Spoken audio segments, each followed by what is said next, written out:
మిత్రులారా, ఒక్క నిమిషం ఆలోచన చేయండి. ఎవరైనా మీకు డబ్బులు ఇస్తాము మీ కన్నతల్లిని దూషించమంటే మీరు దూషిస్తారా? కన్నతల్లిని ఎవరైనా తిడతారా? ఆ నీచుల దగ్గర మీరు డబ్బులు తీసుకుంటారా? తీసుకోరు కదా. కానీ మన దేశం మీద విషం చిమ్మడానికి, మన దేశం పరువు తీయడానికి ఇక్కడ కొంతమంది సుపారీ ఇస్తున్నారు. అవును, ఇది వింటే మీ రక్తం ఖచ్చితంగా మరగాల్సిందే. ప్రపంచ దేశాలన్నీ కూడా మన భారతదేశం వైపు చూసే విధంగా ఏ సమిట్ అద్భుతంగా జరిగింది, అవునా కాదా? అయితే మన దేశ ప్రతిష్టను దెబ్బతీయడానికి కాంగ్రెస్ ఐటీ సెల్ ఒక కొత్త నాటకానికి అయితే తెరలేపింది. మన దేశం మీద, అలాగే మోడీ ప్రభుత్వం మీద నెగిటివ్ వీడియోలు చేయండి, భారత ఎదుగుదలను కించపరచండి, మీకు కావాల్సినంత డబ్బు ఇస్తామని చెప్పేసి ఇన్ఫ్లుయెన్సర్లకు కాంగ్రెస్ ఐటీ సెల్ నుంచి ఆఫర్లు వస్తున్నాయంట. దీన్ని మన నిజాయితీ కలిగినటువంటి యూత్ బయట పెట్టేసరికి మరోసారి కాంగ్రెస్ పార్టీ అసలు రంగు అయితే బయటపడింది. రాజకీయం అంటే దేశం మీద పడి ఏడవడం కాదు.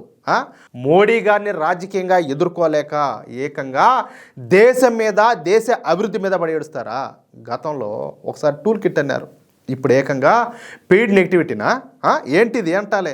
మీరు ఇచ్చేటటువంటి నోట్ల కట్టలకి మన దేశ ఆత్మగౌరవం అమ్ముడు పోవాలా? విదేశీ ప్రతినిధుల ముందు మన దేశాన్ని బజార్న పడేయడమేనా మీ రాజకీయం అంటాలే? అదేనా మీ రాజకీయం? అందుకనే కదా మీరు మొన్న అర్ధనగ్న ప్రదర్శనలన్నీ కూడా చేసింది. గుర్తుపెట్టుకోండి, మీరు ఎన్ని వేల కోట్లు కుమ్మరించినా సమ్మిట్ అయితే సూపర్ హిట్ అయింది. మీ కుట్రలన్నీ కూడా అట్టర్ ఫ్లాప్ అయిపోయినాయి. భారత అగ్రరాజ్యంగా ఎదుగుతా ఉంటే అడ్డుపడే ప్రతి ఒక్కరికి రాబోయే రోజుల్లో ఖచ్చితంగా ప్రజలే బుద్ధి చెప్తారు. రాజకీయాలు అనేవి వస్తూ ఉంటాయి, పోతూ ఉంటాయి, కానీ దేశం అనేది శాశ్వతం. ఈ నిజాన్ని ప్రతి ఒక్కరికి తెలిసే విధంగా ఈ వీడియోని షేర్ చేయండి. దేశం గెలవాలి అనుకునే వాళ్ళు కింద కామెంట్స్లో భారత్ ఫస్ట్ అని చెప్పేసి గర్జించండి. జై హింద్, జై భారత్.